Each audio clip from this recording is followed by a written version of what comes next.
On avait dit de Tom Cruise, et à juste titre, je pense, qu'il avait sauvé l'industrie hollywoodienne au moment de la sortie de Top Gun Maverick, alors que vraiment l'industrie se portait assez mal, notamment avec le Covid, etc.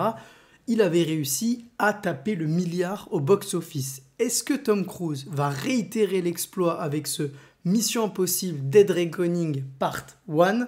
C'est un petit peu compliqué à dire, on va voir ça tout de suite.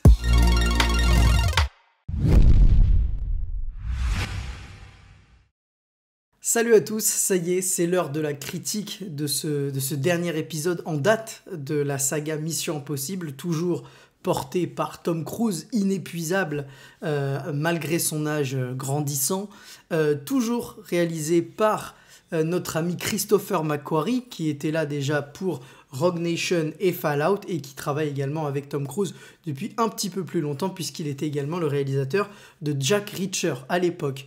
Donc juste avant de rentrer un petit peu plus dans les détails, on ne va vraiment pas spoiler de gros éléments de l'intrigue, mais il se peut que par-ci par-là, il y ait des petits éléments qui pourraient spoiler ou altérer un tout petit peu votre expérience au cinéma. Donc si vraiment vous ne voulez absolument, mais absolument rien savoir, je vous conseillerais de quitter la vidéo et de revenir une fois que vous avez vu le film, sachant qu'il y a plein d'avant-premières qui vont arriver dès ce dimanche.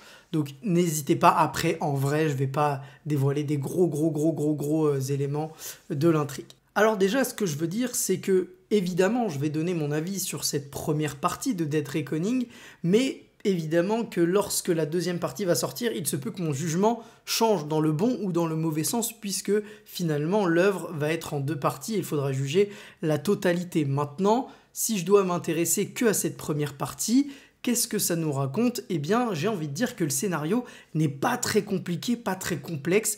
On a le sempiternel MacGuffin qu'il va falloir aller trouver dans ce film-là pour empêcher les méchants de contrôler un objet qui, s'il tombe entre de mauvaises mains, peut devenir très problématique. Voilà, le scénario c'est le suivant. On va retrouver notre ami Tom Cruise dans le rôle d'Ethan Hunt qui va tout faire pour retrouver cet objet et ainsi empêcher les mauvais plans de se réaliser.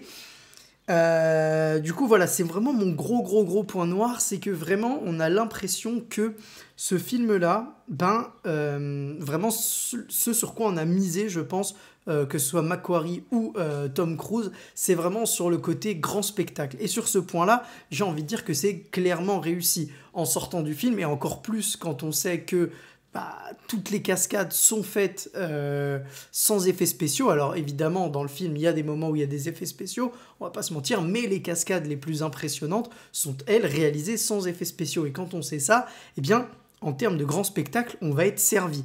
Maintenant, si on s'intéresse vraiment au cœur de l'histoire, eh bien, j'ai envie de dire que c'est peut-être le gros point faible du film qui, pour le coup, a une histoire qui, de 1, tient sur un post-it, et de 2, qui fait un petit peu dater, surtout quand vous allez voir qui sont les antagonistes du film. On a vraiment l'impression d'être remonté dans le temps à l'époque des films des années 80-90. Alors peut-être que c'est un côté un peu kitsch qui est assumé, parce que voilà, la saga Mission Impossible, c'est une saga qui s'auto-référence par moment. On va avoir notamment, c'est pas un spoil, puisque voilà, on l'a vraiment depuis le tout début de la saga, cette séquence où Tom Cruise va courir comme il court dans tous les Missions Impossibles.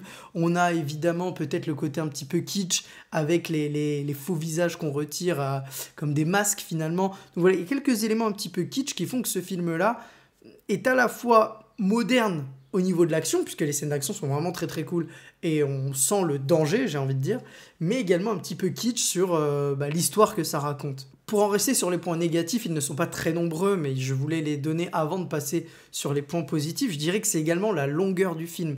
Moi, ça m'a paru quand même un poil long. Je crois que le film dure 2h45-46, si je dis pas de bêtises. Et vraiment, par moment, on sent que le film est quand même un petit peu long. Je pense que, 20, 25, 30 minutes en moins n'aurait pas été de trop, j'ai envie de dire. Tout à l'heure, je parlais d'autoréférence, etc. C'est un film qui va à la fois miser sur l'introduction de nouveaux personnages, comme on a pu voir dans les trailers avec Hayley Atwell, qui, je trouve, fonctionne très bien. Son personnage fonctionne très très bien. La relation avec Tom Cruise, je trouve, marche vraiment bien. L'alchimie entre les deux est ultra présente et fonctionne vraiment très très bien.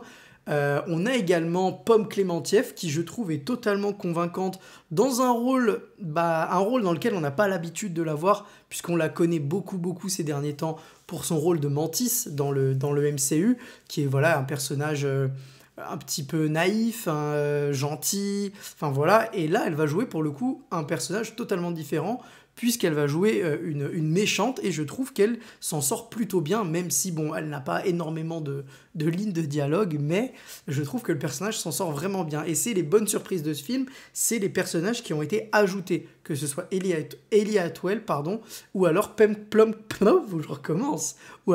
Klementieff. Mais le film n'oublie pas également de faire des références à ses anciens personnages. Je ne vais pas tous vous les citer pour ne pas vous spoiler, mais il y a évidemment plusieurs personnages de la saga qui reviennent, et notamment des personnages qu'on n'a pas vus depuis un long moment, qui vont faire leur retour dans ce film-là.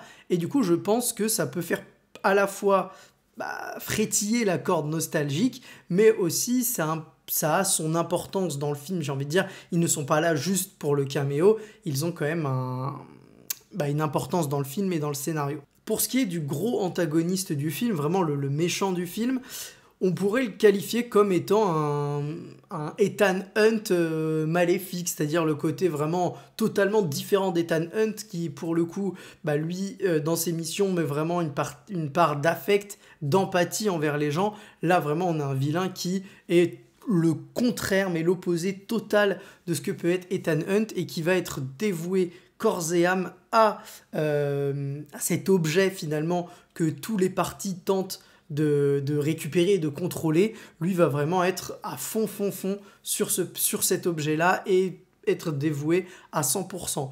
Maintenant, c'est vrai que, j'ai envie de dire, c'est pas non plus un méchant que je retiendrai comme hyper charismatique. Je trouve qu'il est un petit peu effacé par ce qui est encore au-dessus de lui. Vous me direz, c'est peut-être un poil normal, mais quand on sait ce qui est au-dessus de lui, c'est un petit peu dommage que ce personnage-là n'ait pas un petit peu plus de poids, un petit peu plus de corps. Maintenant, on va arriver au passage peut-être que la plupart d'entre vous attendent quand ils vont voir un film de Tom Cruise et un film Mission Impossible, c'est bien évidemment toute la partie action, toute la partie cascade.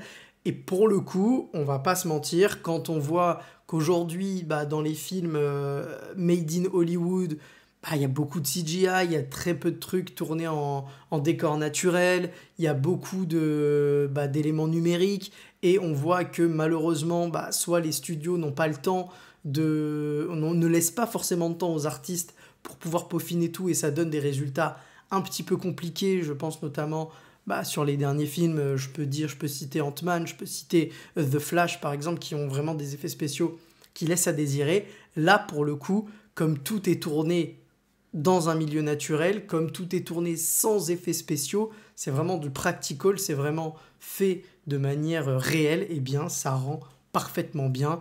On sent le danger, on sent la vitesse quand il y a de la vitesse dans les courses-poursuites, on sent la violence des coups quand c'est des combats, même si pour le coup ça pourrait être un poil mieux, surtout qu'aujourd'hui on a vraiment, je trouve, des films dans lesquels la violence est beaucoup plus brutale, plus brute, plus directe. Et là, on sent par moments que c'est un petit peu un film à l'ancienne, j'ai envie de dire. Voilà, c'est un petit peu un film qui va à la fois être un peu kitsch, mais moderne. Mais par contre, là où tout le monde va tomber d'accord, je pense, c'est vraiment sur les scènes d'action.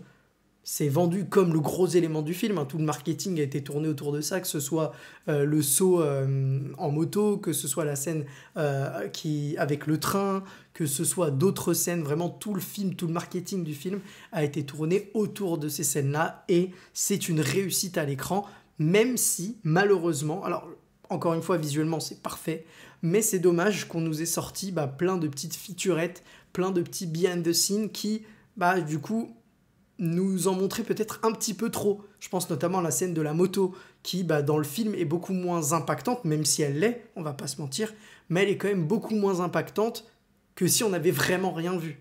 La course-poursuite dans Rome, c'est pareil, c'est très fun, c'est très cool, c'est très bien réalisé. On sent vraiment que l'acteur est impliqué, que Tom Cruise s'est donné à fond et que la scène est vraiment cool, puisque vraiment ce qui se passe dans les rues de Rome, on est vraiment à fond dedans. Mais pareil, on a eu cette petite featurette, alors vous me direz, t'avais qu'à pas la regarder, mais bon, c'est quand même dommage que ça fasse partie du marketing de nous montrer, et c'est vrai pour d'autres films, mais de nous montrer, voilà, toutes ces scènes-là un petit peu avant le film.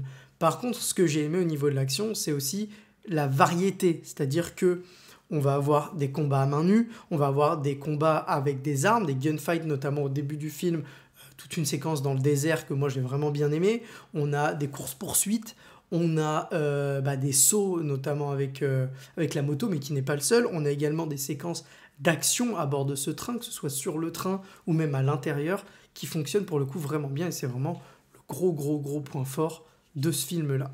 Donc voilà, vous l'aurez compris, mon avis sur ce film-là est plutôt positif. J'ai passé un bon moment à le regarder, même s'il est un poil long. Maintenant, effectivement, c'est surtout du grand spectacle, c'est surtout histoire de nous en mettre plein les yeux, histoire de nous dire que, voilà, vous voyez, Tom Cruise est capable de faire ceci, cela. L'histoire, pour le coup, passe un petit peu au second plan. Attendons de voir la partie 2 si ça relève un petit peu le niveau. Mais après, vous ne passerez pas un mauvais moment devant le film. Est-ce que c'est la claque que tout le monde espère? Je ne sais pas. Personnellement, ce n'est pas le cas. Maintenant, voilà, je ne suis pas le plus grand spécialiste de la saga Mission Impossible. Mais en tout cas, d'un point de vue divertissement, c'est réussi. Et c'est sur ça que je terminerai la vidéo. N'hésitez pas à liker, à partager, à vous abonner et à commenter. Ça me ferait extrêmement plaisir. Et moi, je vous dis à très bientôt. Ciao!